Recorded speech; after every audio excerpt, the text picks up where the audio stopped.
নমস্কার বন্ধুরা, সমিতার রান্নাঘরে আপনাদের সকলকে অনেক স্বাগত। আজকে আমার রেসিপি বাঙালির অতি প্রিয় কাতলা মাছের ঝোল। আমি প্রথমে মাছগুলোকে ভালো করে ধুয়ে নুন ও হলুদ মাখিয়ে হাফ ঘন্টা রেখেছি। এবার কড়াইতে সর্ষের তেল দিয়ে তেল গরম হলে একটার পর একটা মাছ ভেজে নেব। এদিকে অন্য একটি কড়াইতে সর্ষের তেল দিয়ে মাছের ঝোলের জন্য কেটে রাখা আলুগুলোকে নুন ও হলুদ দিয়ে ভেজে নেব।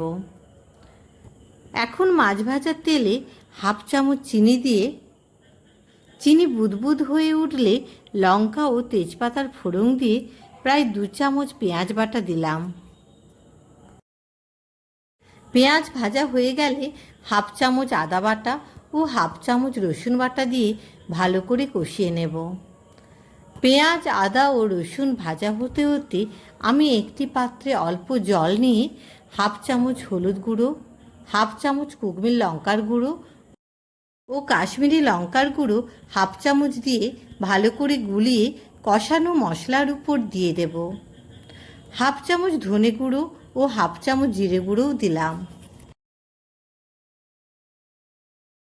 সমস্ত মশলা ভাজা হয়ে গেলে টমেটোগুলো দিয়ে হালকা নেড়েচেড়ে ভেজে রাখা আলুগুলো দিয়ে অল্প জল দিয়ে ও পরিমাণ মতো নুন দিয়ে অল্প কষিয়ে নেব।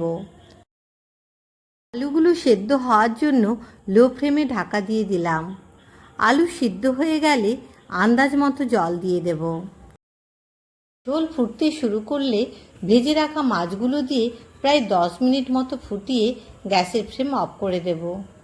অবশেষে ধনেপাতা একটু ছড়িয়ে দিলাম। আপনারা চাইলে গরম মশলাও দিতে পারেন। বন্ধুরা, রেসিপিটি ভালো লাগলে অতি অবশ্যই লাইক ও সাবস্ক্রাইব করবেন এবং কমেন্টে অবশ্যই জানাবেন রেসিপিটি কেমন হয়েছে। ধন্যবাদ।